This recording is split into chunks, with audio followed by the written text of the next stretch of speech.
Oklahoma is the land of second chances. Who were the people that made it so? We'll dig for the golden threads they've woven through Oklahoma history. The Red River Institute is proud to present Oklahoma Gold. I'm Gwin Faulconer-Lippert, along with award-winning author and Southern Nazarene University historian John J. Dwyer. We'll find the golden nuggets of Oklahoma history here now on KTOK.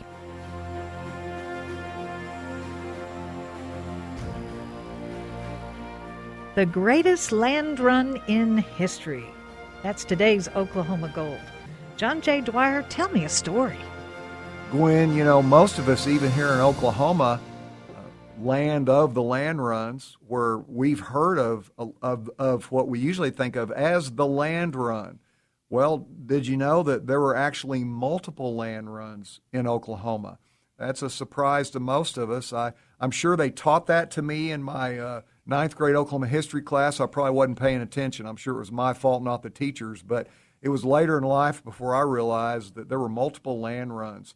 Of course, this was the way in which the United States government, in I would say now after about 20 years of study, specifically in Oklahoma history, was a far from perfect, but I would suggest well-intentioned way of allowing, in our case, Oklahoma, 70,000 square miles of land to be shared with many more people than were on it. Of course, it remains and will always remain a controversial deal that the tribes that were forced away from their previous homelands to come here then were divested of that with allotments and reservations and so forth. But I think it's also important to remember that at the time of the land run, 70,000 square miles of land were populated with about 80,000 people. That's a little bit over one person per square mile. By comparison, the state of New York at the time was only two-thirds the size of Oklahoma, had nearly 5 million people. So immigrants were pouring into America from across the world by the millions.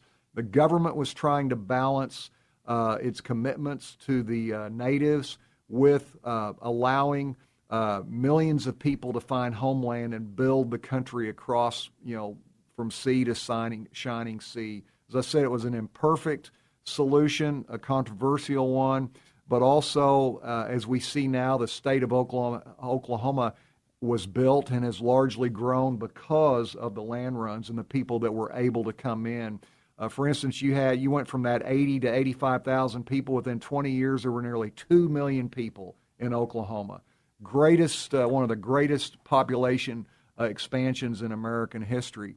Well, a big way that was accomplished was with the land runs, where the lands where there were still tribal peoples on those, they were paid for their lands. They were given land allotments for themselves in various ways, and then the lands were opened up for all comers initially through multiple land runs to hook up the team, to saddle up the horse, and to get out there and ride for it. That's why you've heard me say before that Oklahoma began as a land of a bunch of tough, poor people. So it was an uphill battle for us in a lot of ways from the start. We didn't have all the rich aristocrats that came here. This was tough land. It was land you had to go out and ride and sometimes fight for. You had to hold on to it through fights, through the weather conditions that we all, even in this modern time, know are not matched probably by anywhere on earth. You have the coldest, most bitter blizzard weather. You have the hottest temperatures. You have the most powerful tornadoes in recorded history. So that's what faced these people that set out. There was initially the land run in 1889, the unassigned lands, which was where you and I are now, Oklahoma City, kind of the central part of the state. Towns like Norman, Stillwater, Kingfisher, Guthrie, later ones like Edmond, Mustang, and more. Then you had runs in 1891 and 92 and 95 before they were so wild and crazy. You had those pesky lawbreakers, the Sooners, that would come in. I know our OSU fans like to pick on us. They say, some things never change. You guys are still winning unfairly or whatever. But the Sooners back then were those, of course, that went in and got land before the shotgun went off. But it did get so crazy that the later land openings, late 1890s, early 1900s, were lotteries. They were things where names would be drawn out of a hopper and so forth. But of course, I left out a minute ago the biggest of all, the big boy, the big daddy of world land runs, 1893, the Cherokee Outlet Run, across northern Oklahoma, towns we know now like Enid, Ponca City, Woodward, Blackwell, Wacomas, where I live now. Those were towns that emanated from this great sweeping run that had over 100,000 people came in from Kansas, from Texas. They rode in on trains from the east, from different directions. And it was just an incredible event. And you had people riding bicycles. You had people with their mule teams. You had people, one of the previous land runs, the Cheyenne-Arapaho run, that was the year before, 1892, 3.5 million acres of western Oklahoma, in that case, much of which was not actually even claimed. You had a couple of very creative folks sailed out over the Cheyenne-Arapaho country and claimed their territory, landing from a hot air balloon. A hot air balloon? A hot air balloon, yeah. I got stuck on riding a bicycle across the prairie. I can't imagine a hot air balloon. Well, I guess that's probably a good place to do it. Western Oklahoma, it would blow you pretty far out there. But to kind of bring this a little closer to home for some folks, this event, if you've ever seen the movie Far and Away, Tom Cruise and Nicole Kidman kind of in their heyday as a couple and as actor and actress, Ron Howard, a great Oklahoma luminary from my hometown. He was born in Duncan. He was the director of that film.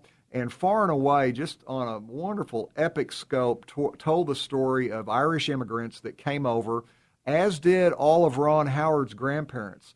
In fact, interestingly, even though the movie Far and Away has a happier ending, I won't spoil it too much for you, but Ron Howard, all four of his grandparents rode in the land run of '93.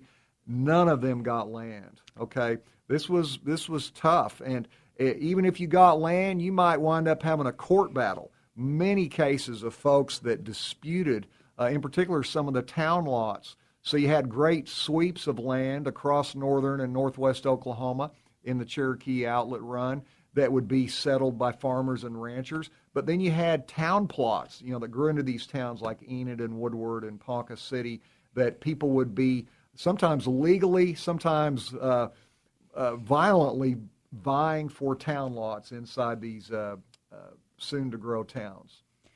Are land runs unique to Oklahoma? As far as I know, they are. I think there are cases where lands have been opened, but in fact, this is something we can encourage our listeners. Our website, we've got a page where you can actually send in your questions, or if you've got an answer to a question that Dwyer doesn't, like that one, if you know of a land run somewhere besides Oklahoma, John J. Dwyer, that's middle initial J, John J. Dwyer, DWYER.com. Go there and tell us what you know about it. Now that's Oklahoma gold. The golden thread when we return.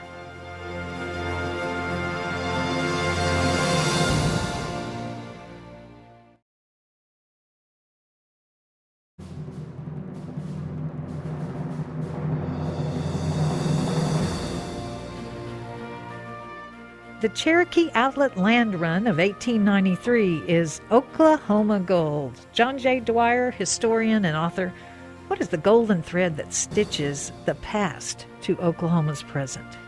Well, I'll tell you, Gwin, as we look back on what we talked about a few minutes ago, was the greatest of land runs, but of a multiple land runs. There was not just one land run that opened up Oklahoma. There were multiple land runs and then multiple allotments of land, lotteries, and so forth. But the Cherokee Outlet Run of 1893, for those that want to know more about it, there's many great books, a couple of movies. We talked about Far and Away by Oklahoma native director of Duncan Ron Howard, which starred Tom Cruise and Nicole Kidman. Also the first ever Best Picture in the Academy Awards, the first Oscar for Best Picture, a film called Cimarron in 1931 that was the story of the Cherokee Outlet Run. It was remade in 1960 with an actor, Glenn Ford, many of us remember. That came from the epic novel by Edna Ferber. A lot of people recognize her from the novel Giant, with the great film with Elizabeth Taylor and Rock Hudson and James Dean. Well, Giant was kind of in a lot of ways, the origin story and the heart story of Texas, unvarnished, all the bark off, and that's what Edna Ferber wrote in Cimarron, was the origin story in many ways, at least of modern Oklahoma. So what a lot of folks, in fact, most of us don't realize, is that not only was this a tough enough thing to do, you had to come from somewhere where you didn't have much money. Most of the people that the pioneers were involved in these land runs were coming here because it had something they couldn't get anywhere else, free land. But it might have been free monetarily, but it wasn't free to go out and get it in the elements, to ride against thousands of people when there wasn't enough land plots out there for near everybody. So there was no guarantee you would get any land? No guarantee at all. It wasn't like you would show up and get in a queue. You had to go out and ride for it. We'll talk about that a little bit more on the Golden Thread. But the context, Gwin, the historical context, 1893 was one of the scariest economic periods of American history. That's a little bit of a semi-golden thread for us to today. 2020, when we're doing this show, is a time of, in fairness, unprecedented economic events and uncertainty. So again, you young people, don't feel like, don't be ashamed to be nervous and confused. Us older folks, we haven't seen anything like 2020 either. Well, 1893, they had a thing called the Panic of 1893. Some historians call it a horrible recession, some call it an outright depression. But it was a national economic downturn of great proportion. In particular, farm prices, agricultural prices had plummeted. So you had a lot of bankrupted farmers from other places that came here to try to make a go of it. And in particular, across the South, by then, a lot of the deep South states, they had farmed their lands out. They had worn them out. So we talk about in Volume 1 of our book, The Oklahomans, how Oklahoma is the land of the second chance, the third chance, and sometimes in the case of these 1893 land run folks, for many people, the last chance they would ever have. And of course, I guess to kind of move into our golden thread, we think of it as, oh, wow, these people rode out and bravely, and they all got their land, and they built their homes, and they built their towns. I'm reminded of a Bible verse from the book of Hebrews that says, and then there were others. And of course, in the Hebrews Hall of Fame, it talks about the people that were not famous that suffered for their Christian faith. Well, we could say there were others. There were many others, Gwin, that rode in these land runs, that sacrificed what they had. In the Cherokee Outlet Run, 100,000 people roughly rode. Maybe a little over 15,000 people were all that got land, no matter how hard they tried. Now, part of the problem was those pesky Sooners we talked about earlier. Those were part of those 15,000. Sometimes they rode out and took some of the best parcels of land. That's why they went to lotteries after that. Many of the people that got the land, they realized this land was not tenable for anything other than, I don't know, buffalo or cattle to graze on. Now we see in the current day the difficulty of towns surviving in western Oklahoma. That's pure Oklahoma gold.